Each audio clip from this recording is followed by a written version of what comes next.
All right, and welcome everybody to Hat-Trick Sports Talk. We have a special guest along with Shane and Brandon, of course, as always. Tanner Angel of the Hot Take Bros podcast is joining us. Welcome, Tanner. How's it going, guys? Good, man. Good. Pretty good.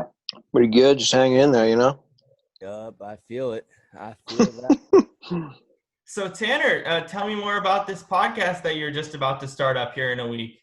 So, over the past couple of months, a good friend of mine and I just came up with an idea, and we're like, you know what? We taught sports literally all the time, so why don't we just go out on the ledge and start a podcast? I'm like, hell yeah, dude, let's do it. And so, a couple of months we've been kind of setting up. What's the name going to be? What's the logo going to be? What are we going to do for music? How are we going to set this all up? And finally, in a way, this whole stay-at-home order, COVID, has been a blessing in disguise because it has really helped us kick up the notch in what we're doing, and we've gotten a ton done, and we're just about ready. We just need to record.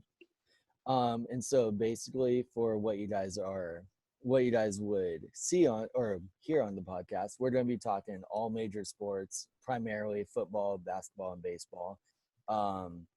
And it's not just going to be Seattle based, because my co-host is not from Seattle, and he likes a whole bunch of teams from around the country.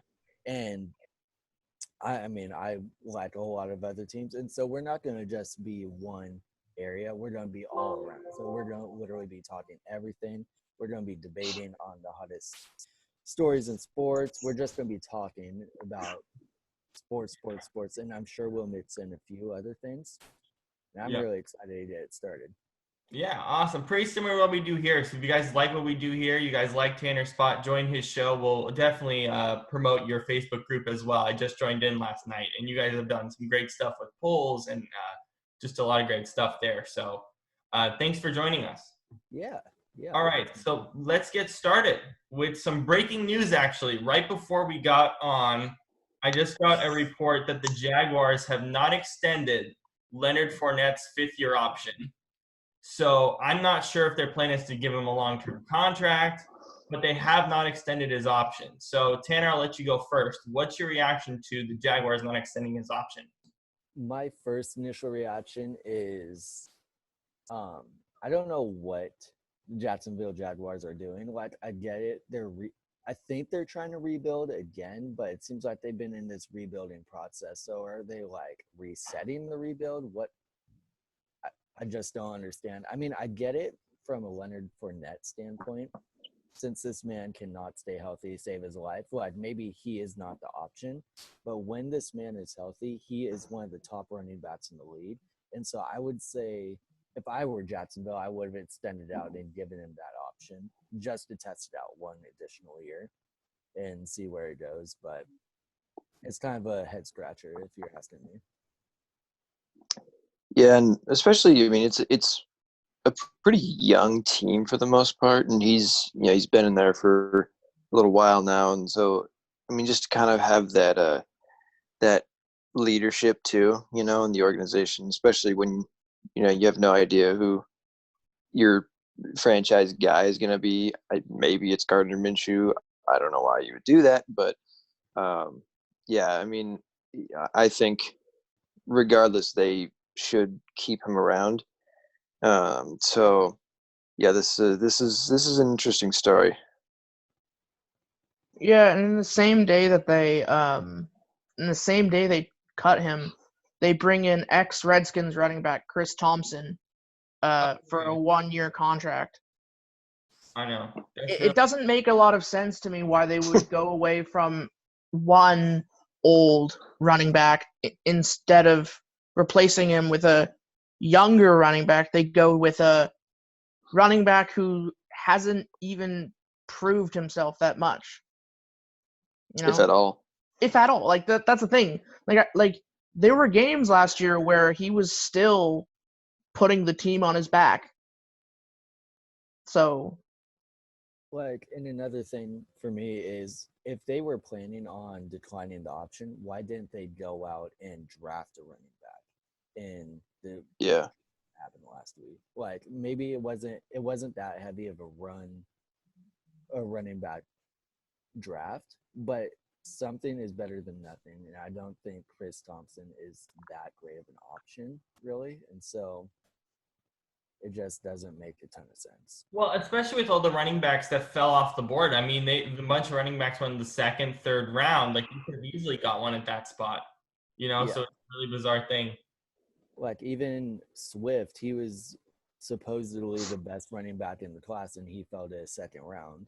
And so it's like, if Jacksonville was planning on this, why didn't they try to trade up? Or I forget what second round pick they had, but why didn't they try to get Swift? That would have been a great move for him. Yeah, I mean, he'll be playing. Leonard Fournette will be on the team this year, but moving forward, I'm just not sure what their plan is necessarily. And I just don't think players want to play in Jacksonville. I think that the organization is just a bad spot in general. Yeah, I mean, I wouldn't. I sure wouldn't want to be playing there right now. Just yeah. I mean, it. Like Tanner said, it feels like they've just been in this, rebuild for like however long. With the exception of that 1 year when they, had Saxonville and whatever. So, but anyways, for about 10 years, and they haven't done anything in those 10 years except for the 1 year when they had Saxonville. And so like, yeah, I compare Jacksonville to the Mariners in a way. They're that same team in a different league. Yeah. Like they start to make a little bit of push, and then they tear it down for no reason. All right, so we've been talking about this topic relating to the draft probably, I don't know, for weeks now. But I do want to get your opinion, Tanner, on this. There's been a bunch of conflicting reports about why the Packers made the first-round selection of Jordan Love. What's your initial feeling with that selection and with their whole draft? Because we were bizarrely shocked about that. So what's your feeling on that right now? That was the worst first-round pick they could have taken. They had the worst draft of any team in the NFL. I agree. I get it. I've heard good things about Love, but from what I've seen, the little bit that I've seen from him, I'm not that impressed. Like, I feel like they could have been better. Like, because they don't want him to start for the next 2 or 3 seasons while Aaron Rodgers is there. And so, like, why spend a first-round pick on that? Why don't you just go pick Easton in, like, the 3rd round? I feel like he'd be a good guy to develop under Rodgers. Like, by picking a quarterback in the 1st round, you're not going to do anything except for make Aaron Rodgers mad and push him out of town. Maybe that's what Matt LaFleur wants to do, because there were reports of them not getting along last year. But if you want to keep Aaron Rodgers around, why pick a quarterback in the 1st round? It makes no sense. And on top of that, they could have gotten a wide receiver, because all they have is Dante Adams and Lazard. But that's it, and that's a big drop. And in such a wide receiver heavy draft, why don't they go for a big time receiver? What the Packers did makes absolutely no sense, and I'd love to hear what they had to say about it. I haven't listened to any of their press conferences, but as a person that analyzes them from a non-biased standpoint, their draft makes no sense. Brandon, how many years do you give Aaron Rodgers as a starter in Green Bay? Well, it depends on, there's a bunch of factors. One, it is how many years does Aaron Rodgers get along with the coach? I think, honestly, it's going to come down to a fight between Aaron Rodgers and his coach, and yet again, one of them will win out, and one of them will stay, one of them will go. I personally think Aaron Rodgers will see his contract through, and then they're going to ship him off. I don't think he'll get another contract. I think my problem with the pick is not the pick itself. It's the fact that for some reason they drafted for the future, not for the present. which is very confusing to me. Here's my problem with that, though. Here's my problem. You can't. Aaron Rodgers has a 4-year deal. So Right. if Aaron is there for all 4 years, you're wasting Jordan Love's rookie contract because it's 4 years and then you True. want to do the 5th-year option. So my thought is Aaron has 2020 and he's gone. This is it. Because they can't wait 3 years to see what this guy has because then you only have Yeah. more. It doesn't make any logical sense. 1 year and he's done. I'd say 2. But yeah, I mean, the weirdest. I mean, they're not telling the full truth. That's just that much is obvious. I mean, because there's so much about this that is so weird. The fact that he still has 4 years left on his contract. You know, why in that case would you take? I mean, not only a pick for the future, but a pick for that position specifically. I mean, he's not. If they got him on a 4-year contract, what are they going to do? Have him play 1 year and then sit the other 3 and waste all that money? No. So I mean, I don't know. I feel like LaFleur or who's the general manager? The name right now. Yeah, I don't know how to pronounce it, but anyways, one of them probably wants Rodgers out and feels like, oh, this will be the way to do it, because he's kind of not a hothead, but he thinks he's kind of cool, and he's not gonna cool, basically, right? Yeah, he's not gonna sit there and go, oh yeah, I'm gonna let this rookie run the show. He's just gonna say, yeah, I'm gonna play, and if not, then I'm gonna leave.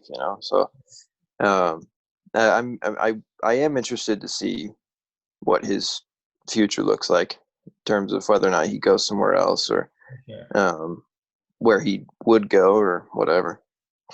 So another sort of interesting contract that happened this week was Jameis Winston. He signed a 1-year, $1.1 million deal. Now, we didn't hear about the money details of this contract until like a day later, but $1 million?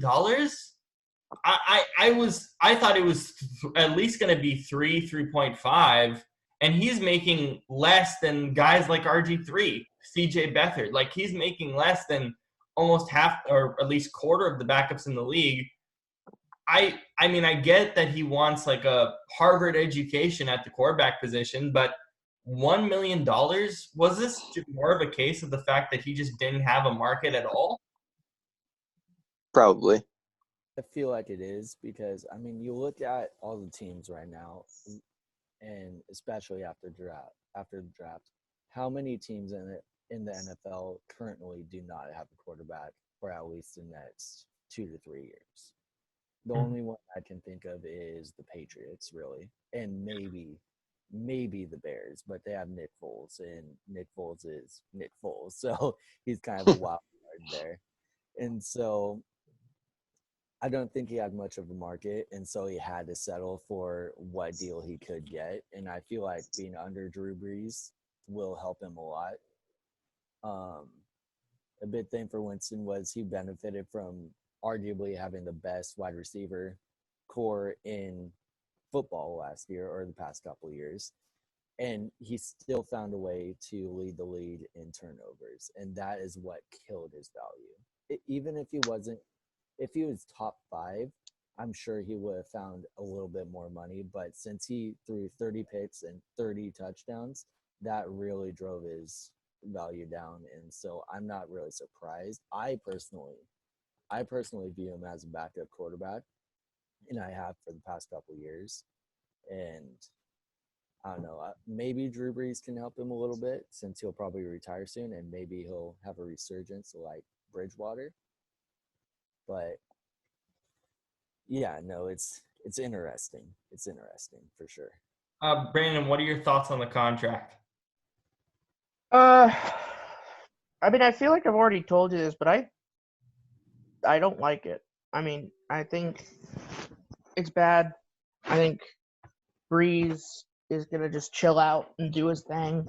and Winston will just end up sitting, I mean, maybe it's for the best for the league because, again, he had terrible numbers. But, I mean, it kind of makes me think about the fact that it seems like even the worst quarterback in the league can find themselves pretty decent contracts as a backup. Right. Right. You know what's funny about this whole thing is that Jameis Winston has completed more passes to Saints than Taysom Hill. 10-7. 10-7. Yeah. Brandon. So he's already got a leg up there. Brandon, I'll start with you with this question. This whole Clowney thing's gone almost. It's gone on way too long, in my opinion. I mean, gone on way too long, but they're not shutting the door on him resigning. And there's only 2 teams left in this: the Titans and the Seahawks. They're not giving him the money he wants. What's your feeling on this? Is this just going to continue on until August? I mean, like at first, I was like a big proponent of like Seahawks definitely need to re-sign him. Part of it was like because they'd look like chumps if they like didn't re-sign him. But then I started thinking about it and like this guy obviously thought he was worth a lot more than he actually is. And like he's good and he makes big plays on the field. But the Seahawks have never been a team to let veteran players push them around in terms of asking for exorbitant amount of money. And the Seahawks have always been a team that enjoy being able to – the Seahawks would rather pick up a bunch of unknowns, sift them through like the gold pan sifter, and end up finding 2 or 3 like gems using the money that they could have spent on one player. Mm-hmm. So personally, I think the Seahawks are very close to saying, thanks, but no thanks, Mr. Clowney. It's been fun. Whatever. Go to Tennessee if you want. Or you could take our contract, which is going to be significantly lower, and come play for Seattle. Yeah. And show what you're worth. Show us that you're worth, that your injury is not going to be a concern. Earn the big contract you want, and then maybe next year we'll give it to you. Yeah, like a short-term deal. I wonder if that would be the best thing for him. What are your guys' feelings on that, Tanner and Shane?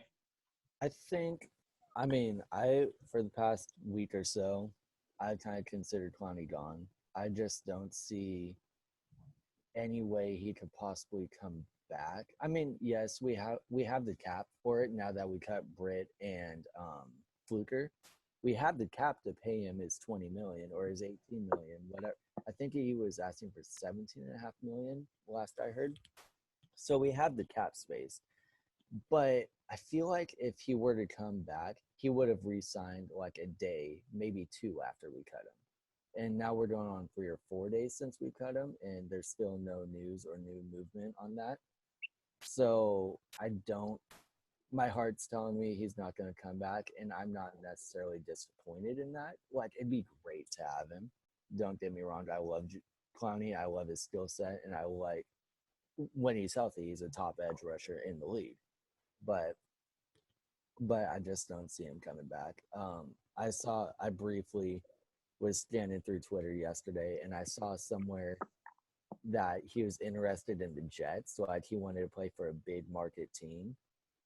But it's like he said in the last game of the season this year, he said, I don't care how much I get paid. I just want to win. And if he goes to the Jets on a $20 million contract, it just proves he's a hypocrite and a liar. And right. We had this conversation, Robert and Shane. We had this exact conversation, like I believe it was the week after the season ended. And we were talking about Clowney, and you asked me, Robert, if I thought he was going to come back to the team. And I said, I do believe he'll come back to the team. However, if he doesn't come back to the team and he ends up going to a team like the Jets or the Giants or the Browns or whatnot, I don't want him back because he's proven he's a big old hypocrite and he can't be trusted in what he says. Because he said so profoundly, he was like, I want to go to a team that is going to win, and then he sets his asking price way above what a lot of teams would ever be able to touch, even especially winning teams. That's all I'm going to say. I think part of it is the agency too. I think the agencies kind of said, well, hey, we believe this is your market value and we want you to stick with it. And it's honestly hurt him more than helped him, not only with that comment, but throughout the entire offseason. Yeah. Well, I mean, he was originally at Aaron Donald priced, and he's nowhere near Aaron Donald, in my opinion. He's great, but nowhere near Aaron Donald. And so his asking price has definitely hurt him a lot. Well, I mean, part of the problem for me is just, I mean, like you guys have said, he's great when he's healthy. I mean, he's hurt half the time. You know, I don't think it would be smart at all, honestly, to give him $18 million a year, knowing all that. I mean, this might be a bit low, but I would maybe give him 15 a year if I were a GM. I know he wouldn't take that, but I mean, in my opinion, that's what he's worth. I think the 15 to 17 million is more what I think he's worth, but is he going to go for that? Probably not. Yeah. We'll see. Well, he was asking for like what, 22 million? 22 at his highest was 22. Yeah. I think it was 22, 20, like 17 and a half, 7, and then like 17, but it was bizarre. Tanner, last topic before we let you go. I know you're a big baseball guy, and I've been wanting to ask you this for a little while. In terms of, other than all the craziness that's gone on this year, where do you want to see baseball heading in 5 to 10 years? Where do you want it to grow for you in terms of young fan bases and all that stuff? I mean, the game of baseball is so complicated, but it's complicated in a very beautiful way, in my opinion. And the way it's run, like, in just the whole game of baseball, it's so, I don't know how to describe it, but like our our current commissioner, Rob Manfred, I could go on and on. I think he's a terrible commissioner, and he blames the players for his problems. Like he said a couple years ago, Mike Trout needs to market himself better. Why doesn't the league market Mike Trout more? I mean, the NFL does great at marketing everyone. The NBA does great at marketing everyone. Why doesn't Major League Baseball do that? And so if I want to see him grow in one thing, I want to see baseball start to market properly. If they want to compete and be in everyone's living rooms every day, like it's 162 games a year plus playoffs. If you want people to tune into that, you need to market. And right now they're doing a terrible job at that. And so that's number one and foremost what they need. They need to work on, and they need to really, really get better if they want to be a better league. I don't know if you've seen this, Tanner, but Trevor Bauer has a YouTube channel, and he's done great work with his company Momentum, and he's talked a lot about the whole marketing thing. Now, I've always been a proponent of changing the game, right? But the more that I think about where baseball is at and where it needs to move forward, it's not necessarily about changing the game as the commissioner and the office of Major League Baseball wants to do.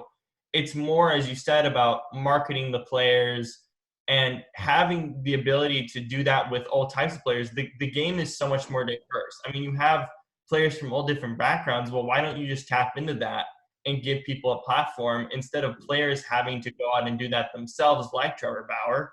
And then on top of that, why not have more clips out there on Twitter, on YouTube, for people to actually see these great plays, like Mike Trout robbing a home run or a perfect game or whatever? Why isn't that on, local media channels? Why isn't that getting as popular as, LeBron getting a massive dunk or something of that nature. Those are just some examples that I know Trevor has talked about, and I'm sure you have talked about as well, Tanner. But I think that's kind of the biggest thing for me. The more I think about it, it has to be the marketability.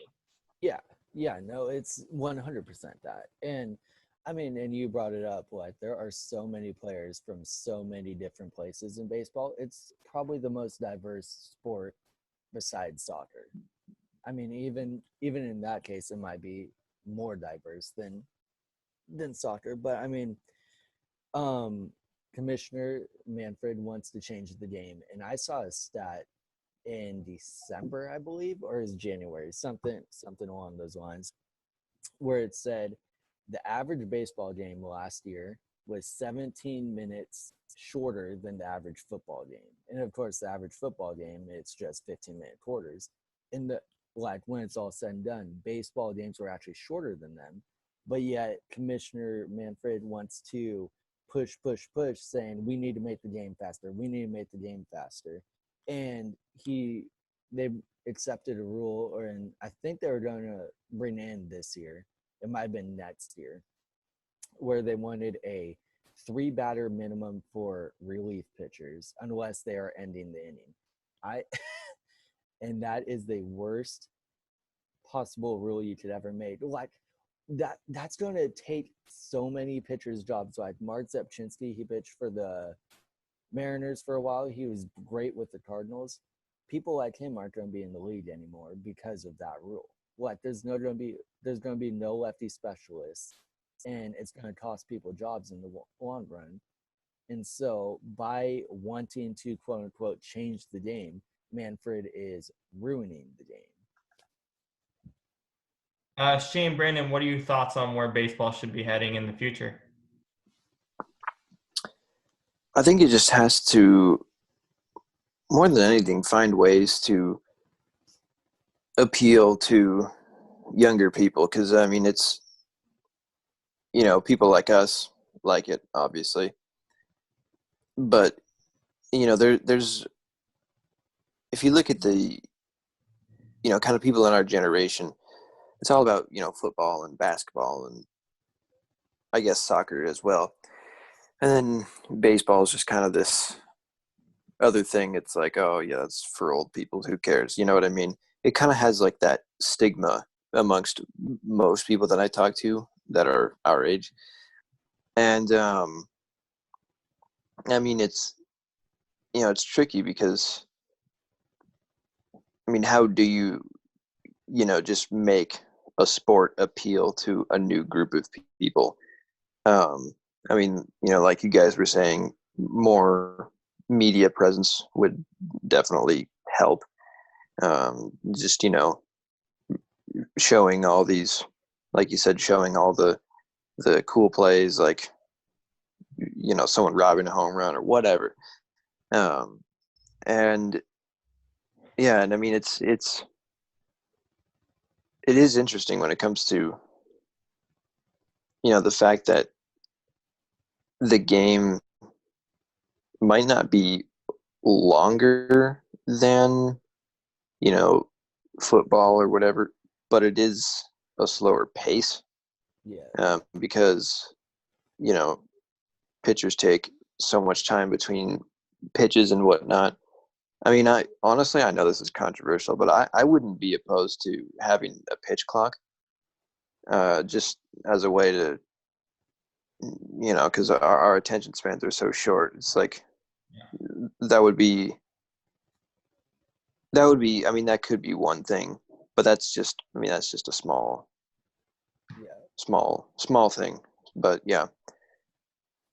And if I'm remembering right, I'm sure, I don't know why I can't decipher if this is true or not. I know if you go to a baseball game, like they have a timer showing in between innings, like you can only be like, I think it's 2 minutes, something like that. And I believe they do use that on pitchers.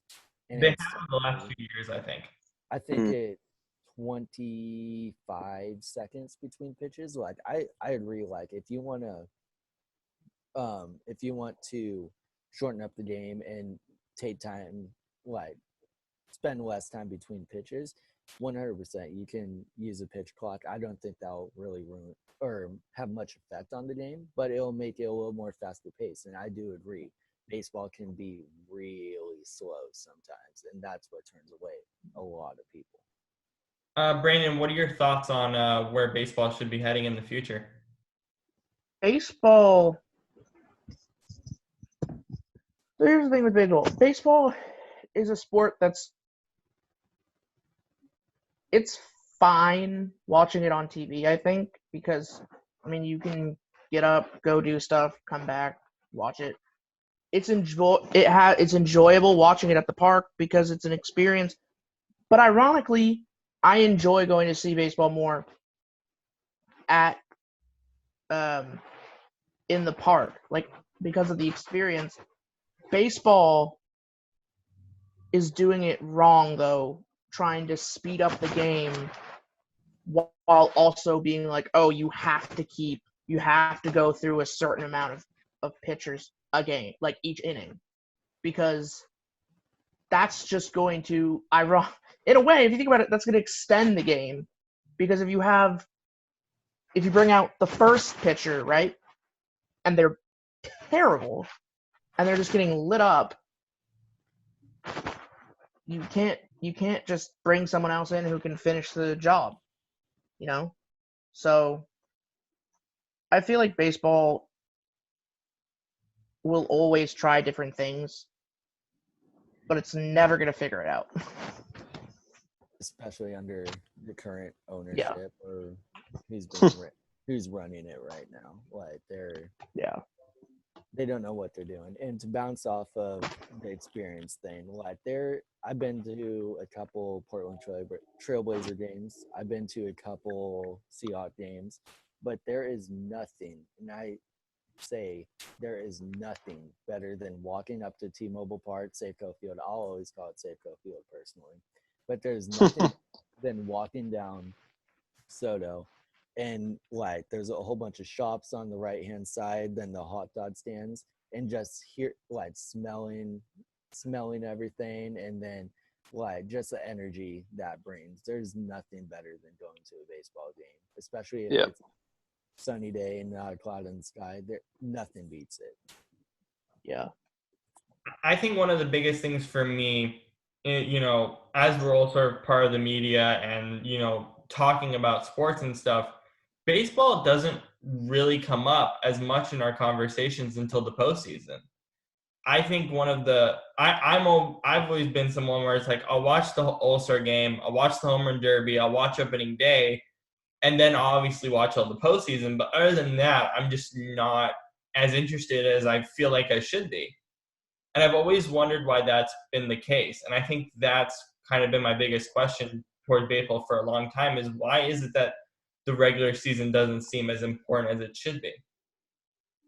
Well, part of the issue, I think, is just that there's so many games. I mean, I don't think there needs to be 162 games. I mean, I know that there always will be, but it's just because when that's the case, it's like, okay, well, why does this random 41st game in the season matter? You know what I mean? It's like, I don't care. Skip. You know what I mean? Yeah. At least for me.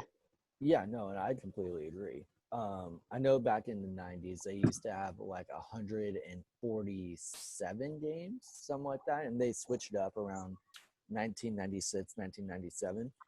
And I firmly believe, the amount of games is huge, and that's why football is so big, because there's only 16 games, and then playoffs. You really feel like each one matters. Yeah, like literally everything matters.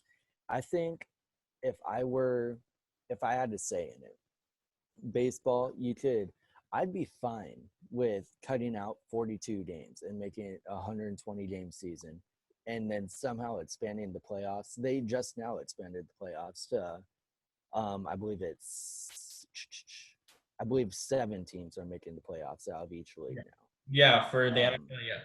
And so let's say if they cut it down to 120 games, make it a little more meaningful, make each game a little bit more meaningful, give the players a little bit more of a rest.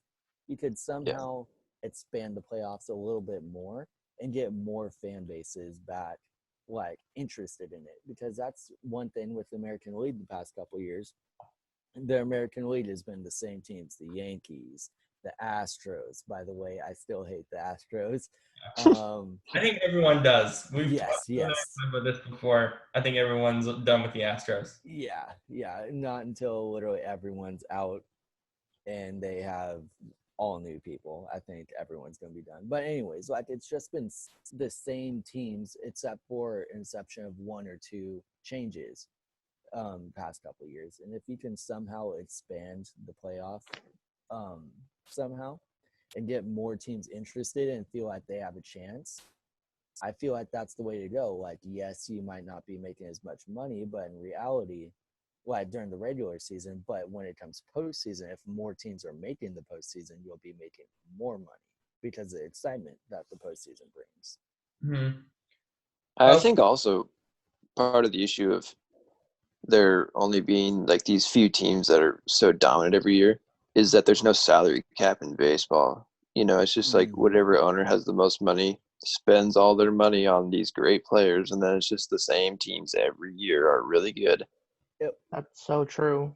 Or the counter argument to that is that that there's no salary cap, and you can pay players like Bryce Harper or Mike Trout $400 million, and then you don't have enough money to surround them with key players. And so you have the best baseball player of all time in center field if you're in Anaheim, and you have an aging first baseman in Albert Pujols who literally cannot play baseball anymore, and yet you don't have the money to surround those guys with role players that will make the team better. I think they went out this year and they went and got Rendon, and that was a good move for them. But their offense is going to be really good.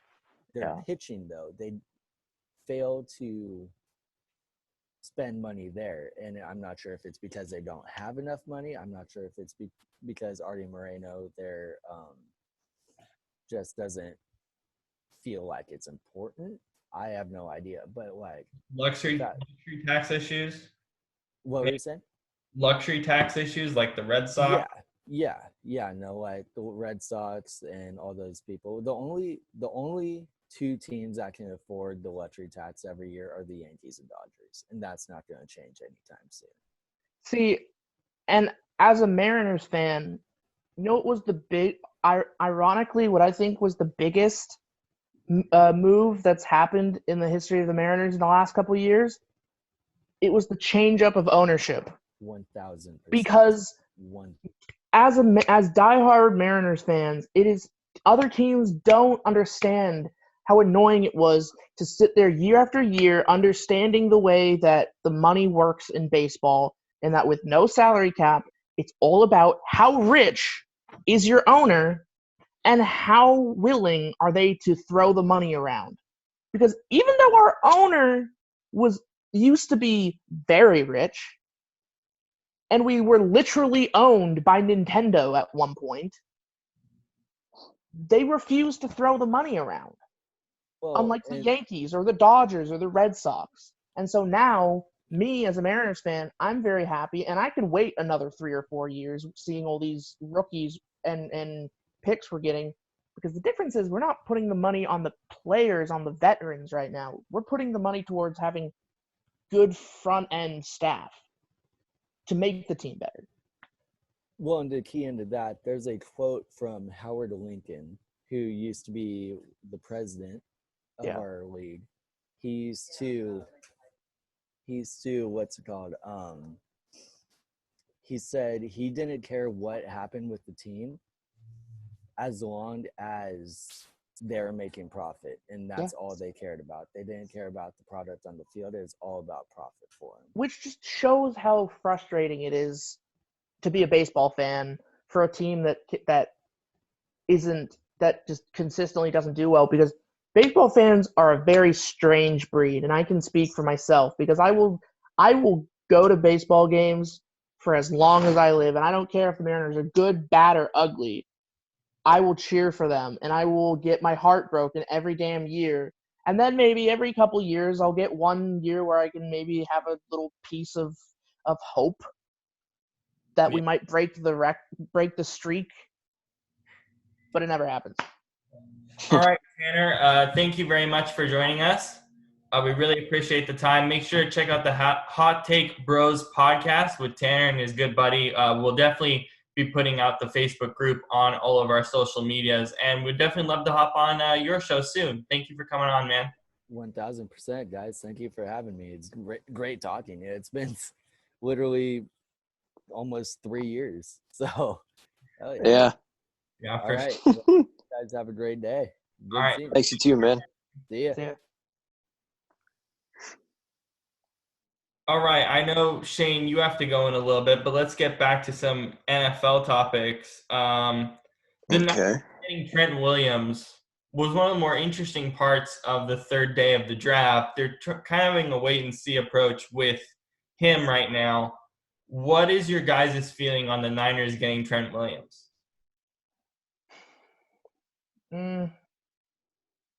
I think it's a good pickup for them, but I'm not as like, oh no, as I was when I first heard about it. Mm-hmm. I mean, I think it's a decent pick for now. They definitely needed somebody to kind of fill the hole of Joe Staley leaving. So, I mean, I think it's fine for now, right? I mean, he's 31 years old and he's going into his 10th year in the league, like as a Yeah. tackle. Like, Yeah, he's definitely not the same tackle he was when he first came in. exactly. O-line, to be in the league for 10 years, to give him the contract they gave him, I feel like that's not the smartest move. We'll see. I mean, it might turn out well, but I'm not so certain. What are they offering him? They haven't offered him anything at the moment, so we'll see. So the NCAA, we're kind of moving around our outline a little bit, but the NCAA passed a rule allowing student athletes to earn money from third-party endorsements. How much of a surprise was this to you guys? I mean, I was expecting it to happen eventually, just not this soon, But I mean, I'm all for it. I mean, I understand that they're not, professionals making money, but I mean, if it was anybody else, I mean, they would have a right to their own merchant, or they would be entitled to some of their own profits for their own merchandise and whatnot. So I mean, yeah, I'm fine with it. It's not I mean, like I said, it's not exactly what I was expecting to happen at the moment, but you know, it's something. Yeah, it kind of feels like an olive branch a little bit. Yeah, Just kind of like, well, we're not going to give you what you really want, so here you go. right. I wonder how much of this is the XFL. I wonder how much of this is the whole G League thing. We had another player join the NBA G League instead of going to college. I think this was something that needed to happen for the NCAA, and I think it needed to happen now. Now, as you said, Brandon, it's kind of an olive branch. It's not everything. It's not perfect. But I don't think they had a choice. Because once all these, those three players went to the G League, I think it just really forced their hand of like, oh, we got to figure this out. We got to get players in here. Because eventually it's going to come to a point where all these recruits are just going to go to the G League and not even think about going to college. Mm-hmm. Well, it's tricky too, because I mean, they're not,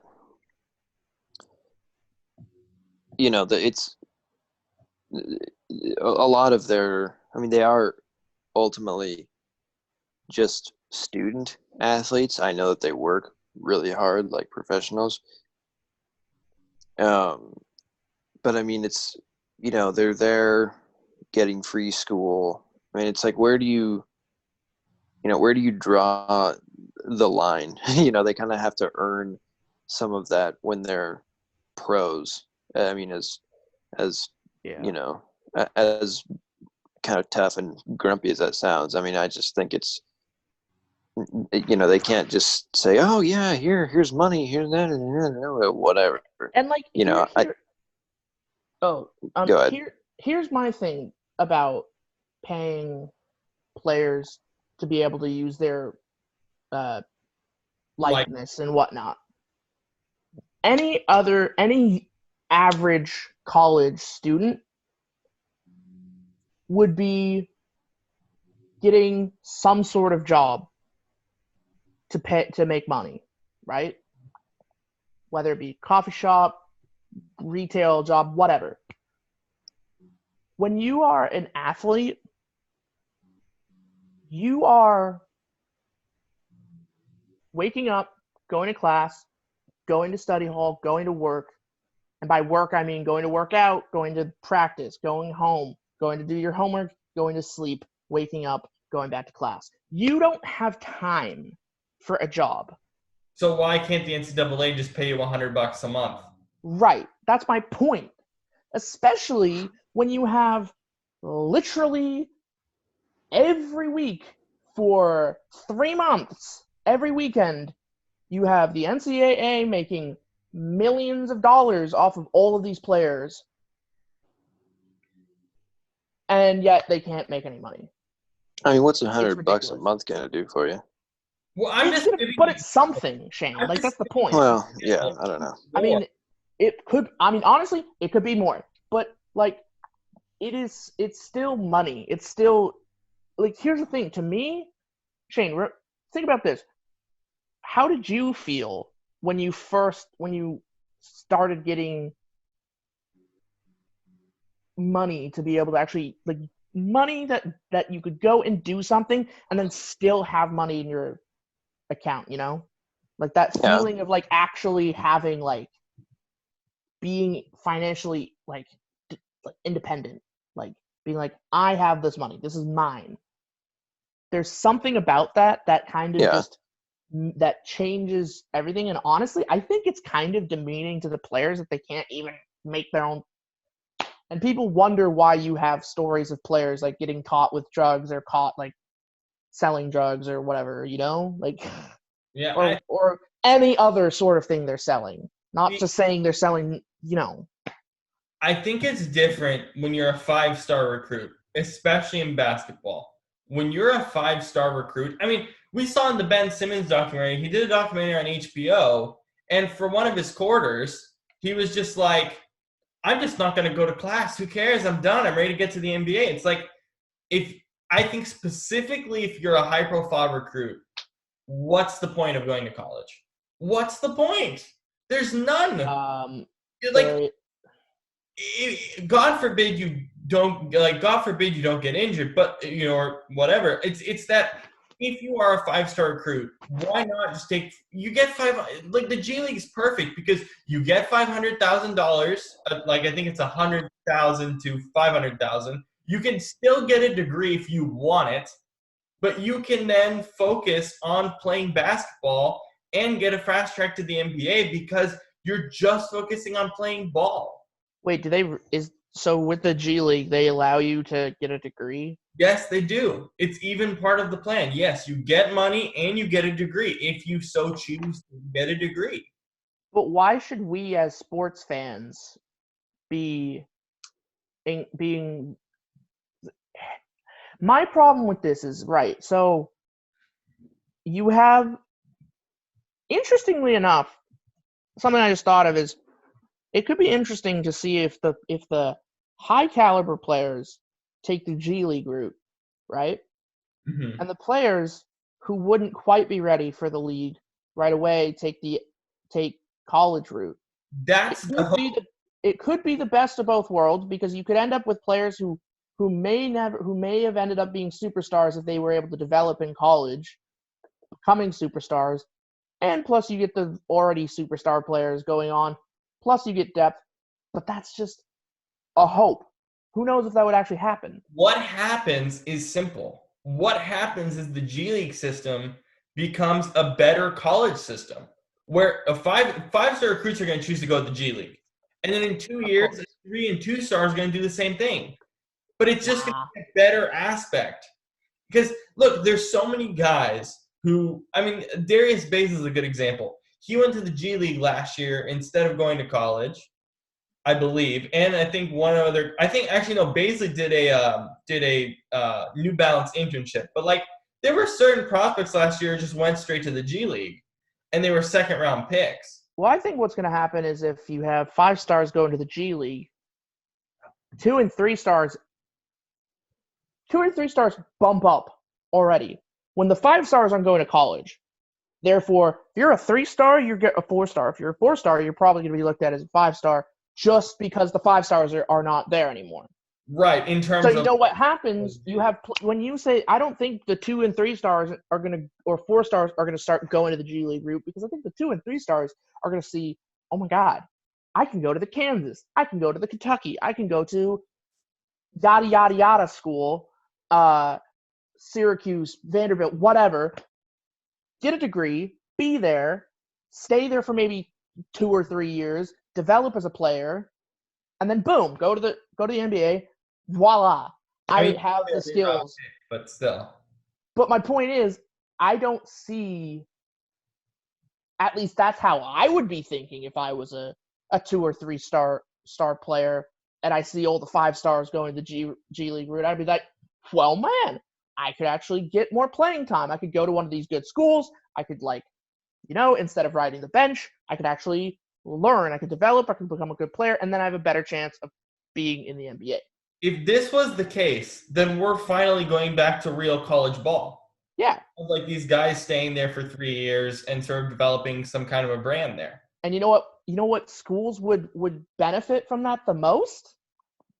The Washingtons, the Oregons, the teams that have good players, have like really good 2, 3, 4-star players, but at least for the last couple years, they've been overshadowed by these schools trying to play the one and done game, seeing these teams with one and done being successful and going, oh, we have to go that route, which I don't believe you have to go that route, because UW has proven in the past that you can do well with a whole lineup of players who have been there all 4 years. Does it take longer to get good? Yes. Okay. But, that's just the reality. In the tournament. Like for so many of these even mid-level schools, that experience does matter in the tournament. Shane, what's your thoughts on it? As far as like players going to like 5-star recruits going to the G League instead. Yeah. And then like potentially, as you said, the 3 stars going to college. Yeah, I mean, I wouldn't love that, because I mean I feel like it would kind of, I guess, diminish the the importance, or I guess the competitiveness of the college game, which is much more profitable, obviously. I mean, it's, I understand why people want to do it, but I mean, I don't think that would catch on, personally. I mean, I think it's just still going to remain like someone every now and then goes and does it, because people do ultimately want to get degrees now, and because it's, I mean, unless you're some superstar, and you can kind of assure yourself that you will make it as a professional athlete. I mean, all these other guys are gonna need to have degrees of some sort so that they can have a job. You get degrees in the G League route. If you choose to have it, you can still get a degree. So I don't get the harm of that. But what schools? You know, That's something that they haven't specified. Yeah. But is it going to be online university, like some University of Phoenix or some crap like I that? have Because no clue, man. I have no clue, but at least they're saying that they can get a degree. I Um, just feel like it's important for these kids to get degrees because not all of them play in the NBA for a long time That is also true. or even Only make it to the 2%. NBA. Like, it's the same thing with the NFL. Like, I see players without degrees, and I'm like, God damn! Like, get the degree, then go to the NFL. Like, Yeah. because they play. Like, you always see these players who play, and then they are out, and then, well, what are you gonna do now? You I don't have know. maybe some of your money left, but like, you know, the smart ones get degrees, and like the regular smart ones get communications degrees because then, like, you got like all these sports agents, all these like sports channels being like, hey, you know how to talk. You should come and be an analyst for us. Right. Shane, I think you have to head out, correct? Yes, I do. All right. Brennan, are you going to stick around just for a couple Yeah, minutes? I can stay away from. I can stay. All right, awesome. Thank you, Shane. Have a good rest of your day, bud. Yeah, For thanks leaving to you us, guys Shane. too. I know. I'm gonna go do some grocery shopping, and Don't die out there. I'll try not to. Hopefully, I'll talk to you later, Shane. And if you If don't, it was good knowing you. if I live, I'll let you know. Okay. I'll No. be worried about you, Shane. I'll Okay. have you in my heart, in my mind. This is turning into a really weird conversation I now. know. Yes. All right. On the podcast. This is on. Yes, indeed. Indeed. All right. See you guys. All right. See you, Shane. All right, so let's go back to some NFL stuff. Actually, let's go to some more interesting topics with the NFL. The NFL is considering a 16-game season starting on October 15th. They're Okay. also considering scheduling Saturday games if the NCAA decides ultimately to not play next season. What is your feeling on that, kind of switching the schedule around a little bit starting in October? I like it because it would kind of allow, especially if we're not going to have as much on TV during the weeks. I feel like it would allow for more football, but it would also give a different feel to football as obviously it's going to be a different feel this year anyway, but I think also it could help with keeping that like spread outness, you know? Like it would make it so that they wouldn't have to have everyone Play at 10 a.m. on a Sunday. right, or you having everyone go to the same place every like, you know, same with like the commentators and the analysts and, you know. Yeah. I do wonder though if ultimately they decide to do a Saturday Sunday schedule, it's gonna like have more or less strain on the schedule. But I also love the Saturday NFL games. Yeah, but I think at the end of I honestly think we're gonna get college football because you're starting to see colleges starting to say we're gonna be open. Right. There's a few. Like Texas has said it. UW confirmed that they will be open. Interesting. They confirmed yesterday, I believe, during their virtual. Oh no, it was today during the virtual open like just conversation with the dean of UW Seattle. I do feel like it's a little bit premature though, considering that we're in May. Yeah. They could probably wait till early August to make the decision, but either way. But we'll see. I mean, I think it's a very.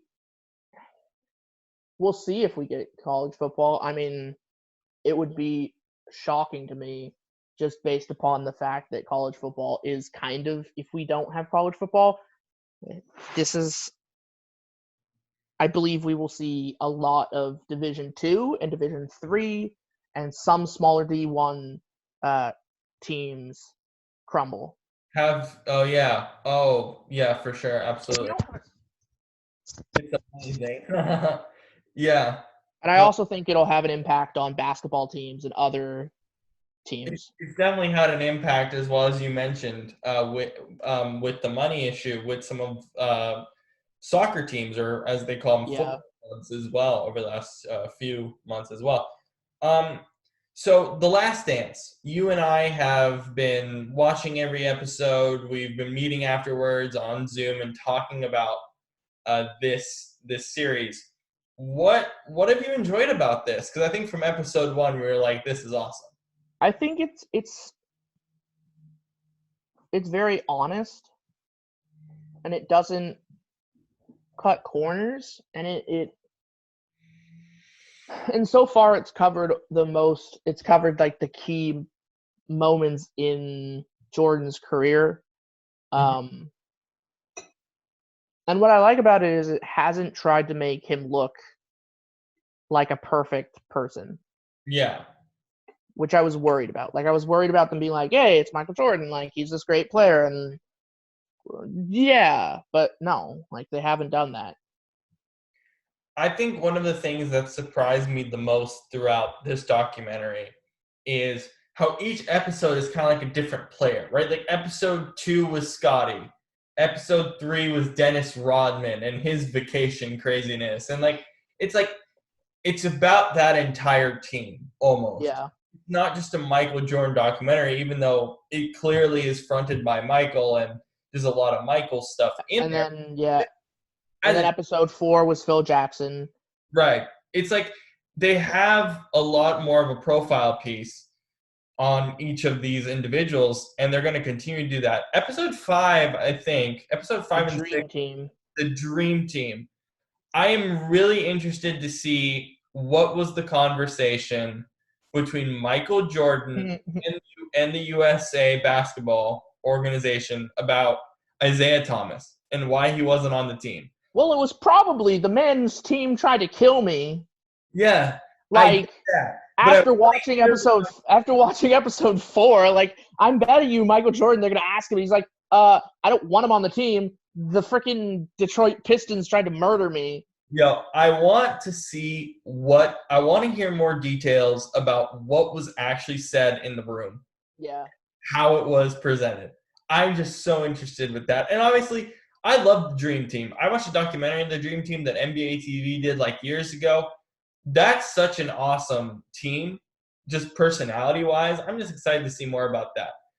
But I think you and I both have been frustrated with Jerry Krause and his sort of willingness to blow up the team after the 5th championship and all this stuff. How have you felt about how they've painted Jerry Krause as the team over the last couple of years of that? I think I told you this last time I talked about this, but I think it's unfortunate that they weren't able to, that he wasn't still alive to be able to defend himself. I agree. I do believe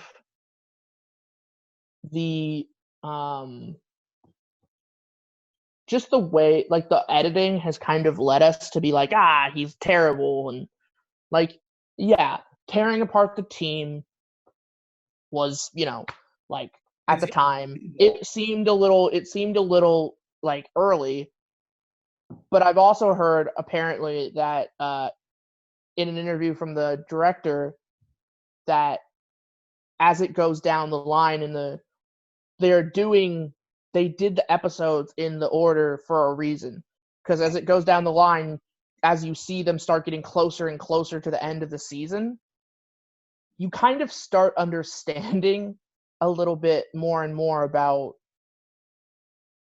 why Krause happened the way they did. Because that team was, let's be honest, that team was full of big characters. Oh, absolutely. Dennis Rodman is a prime example, the 82-hour vacation instead of... Yeah. And I think Also, people say that they could have won it again. You have to think about it this way. They were essentially playing back to back to back to back to back seasons, having won like all those championships. Right. They didn't have as many time off. There was an interview I read with the guard from that team, who Kirk? the Coach? I think so. The guy with the mustache with Yeah. the weird he said pretty much everybody on that team at one point during that run had Osgood Slatter's had just like feet problems. Oh my goodness. Because they were like going through shoes like every game. I know. And like it's very interesting because what I also love about the editing is even though each episode may be focused on a different person, the ending always connects to the end. The beginning of an episode connects to the end of the last episode, and each ending, like the last 5 or 10 minutes of each episode, always kind of like keeps you hanging around because you want to know more. Right. And like the way it ended, like I love the way the last episode ended with them leaving the game between the Super Bowl between Denver and I forget who it was, but they like then flew to Salt Lake City. Oh, Denver and Washington. Yeah, Denver and Washington. You see them on the plane and they like fly to. It's like, oh, it's all jovial, and you're like, oh, this is so nice. But then they land in Salt Lake City, and it's like, bam, the jarring reality of like Phil Jackson was done. Like they had the audio story being the news story being played over the shot of the bus pulling in to say like he's once again made it very clear that Phil Jackson will be leaving. And it's like I was just sitting there and I'm like, I still don't get this decision. Like, you're losing Michael Jordan if you let Phil Jackson leave. Like, he's made it very clear he's not playing for anybody else. That was also bizarre. Did he hate Michael Jordan? Is that did he want to get – I'm starting to wonder if part of it is he wanted to get Michael Jordan's contract off the books. I don't know, but I also think you're right is that we're going to see more about why Krause had that feeling as we go along. But I think what you said is clear about, like, the ending keeps you hanging from, like, the whole Scottie Pippen trade thing. Yeah. I was like, what? And then they just said, oh, he kind of regretted it and just said, I want to continue on and all this stuff. But, I mean, I think speaking to how they're editing it is so interesting. Because I think a lot of people don't focus on the storylines as we do, but also think about how it's edited, how it's presented, how each interview connects to a certain piece of it. Those are the pieces that I think people should be watching more in this documentary than just talking about, oh, the actual what's happening. How is it actually being presented, I think, is the more interesting part about this if you're looking at it from a documentary filmmaking perspective. It's funny because literally right after the first 2 episodes ended, people were on Twitter being like, this is edited so poorly. It's so weird. Like, I hate the style. Like, what are they doing? They're jumping around. I'm like, yeah, because this is a huge story they're telling. Yeah. It's not what I realized that the directors realize is it's not just about one player. It's about the story of the Bulls, all the stuff that happened to lead up to each of these players being on this team. It's a reason it's not called the Michael Jordan story. There's a reason it's called The Last Dance because it's about the team. Right. Like, and people who don't realize that, and I think you and I get it because we're communications majors and that's just how we think. Right. But I loved it because I'm sitting here, I'm like, it's smart because right when you and it's done, like you only ever get the flash backwards moments when it needs to be done. Because like you'll get to a point in the story where it's like sort of like all right, we need to go backwards a little bit to explain this. Yeah. And even go backwards as far as to say, all right, here's this player, right? Let's say Scottie Pippen's a perfect example. Scottie, they're like, all right, here's Scottie during this period. Here's him going back to his childhood.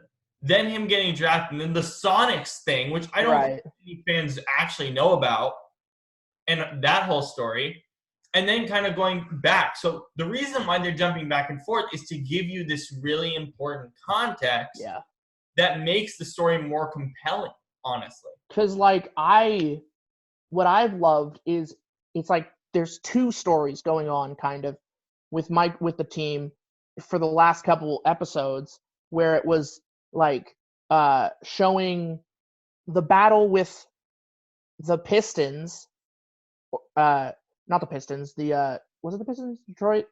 Yeah, with the Pistons, showing the battle with the Pistons.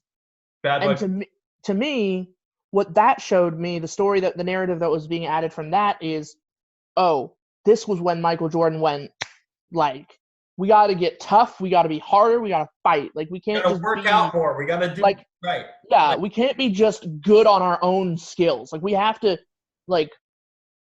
get tough. Meet their own physicality. And so then they go out there and they tell this story about how they were able to finally, like, they didn't get it done the next year, they didn't get it done the year after, but finally they got it done. Right. And then you have the whole story with, like, the whole narrative about them not shaking hands and yada, yada, yada. Which a lot of people have focused on, right? Right. And then it continues the narrative of, like, the Michael Jordan never was able to get it done. Like, he couldn't win. He was good, but he was selfish. He couldn't then. But then they show them when they get to the finals, and they finally do it, and it's against one of the greats in Magic Johnson. Right. And he does it, and you see this emotion, which a lot of people on Twitter were like, wow. Like, people who even played against Michael Jordan and played with Michael Jordan were saying things on Twitter like, I played with him for a long time, and I never saw him with that emotion. Like, right. I think those are the moments of having a camera there. Right. Really was amazing. I think we have both lived through LeBron James's career. We have both lived through the Warriors dynasty. And there's so many interesting thought processes for me about, I remember LeBron with the Cavs, and they're like, oh my God, he can't get it done, and he's not that good of a player, and this and that. And it kind of reminds me of Michael about how they were like, he's just a showman, and he can't win the thing. And then, because all that people remember about Michael, and the reason why everyone says he's the greatest of all time, is they just say 6 rings, right? 6 rings. But what's the story to get him to those 6 rings?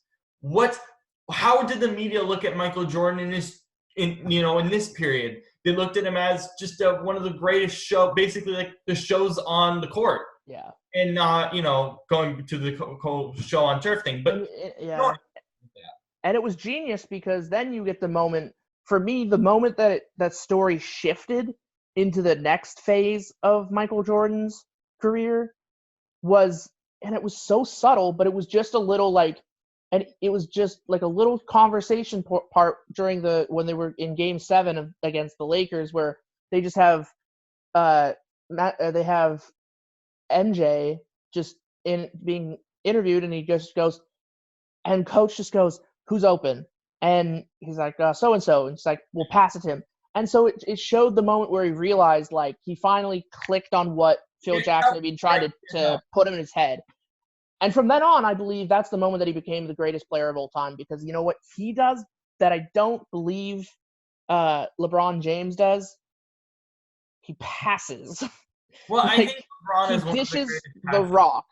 And I honestly, and this is going to probably give me a lot of hate, but I feel like LeBron James is a lot more selfish of a player than Michael Jordan ever was.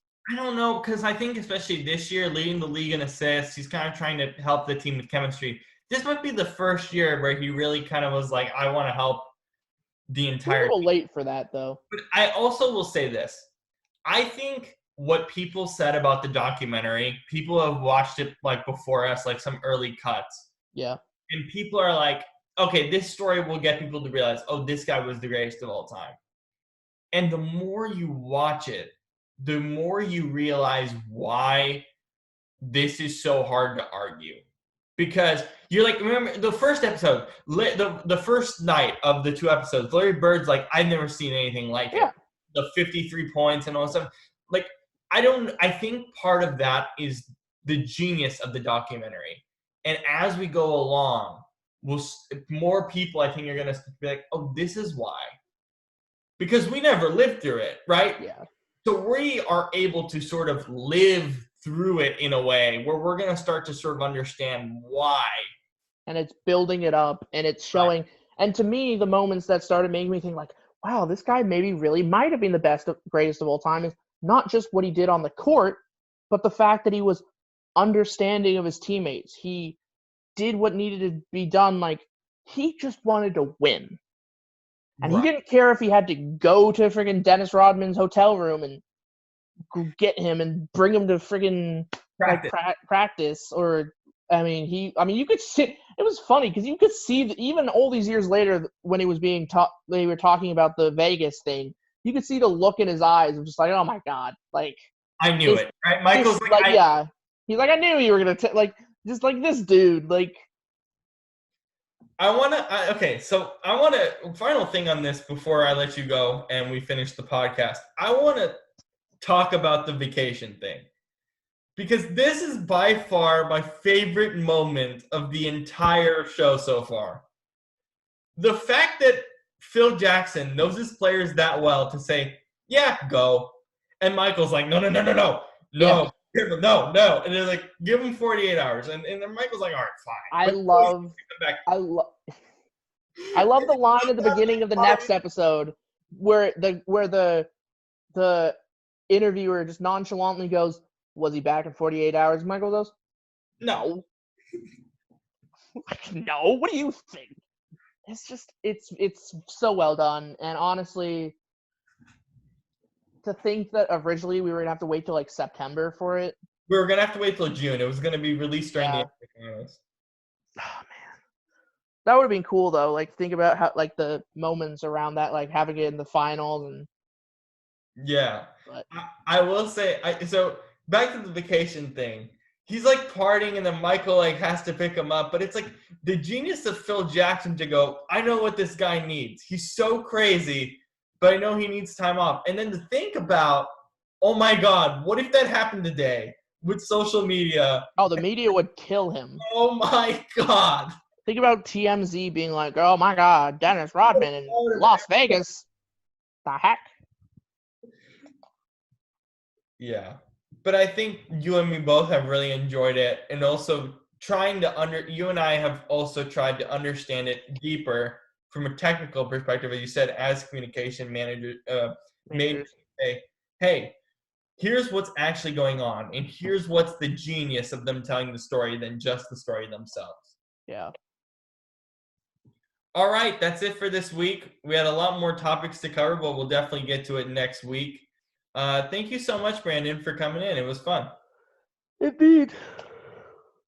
It was really, really fun. Glad to have Tanner on, Shane, of course, and glad to have all three of you on as well. It was a really, really fun time. So thank you. Have a good rest of your day, Brandon. Yep, you too. All right, so hope you all are staying safe, happy, and healthy, and we will all see you next week, and hope you enjoyed today. Make sure to check out the Hot Take Bros podcast with Tanner and his good buddy. We'll definitely be posting a lot of the stuff with his Facebook page and a lot of stuff that he's doing, and we'll definitely, hopefully, try to make an appearance on their podcast, so definitely check that out as well. All right, have a great day, everybody.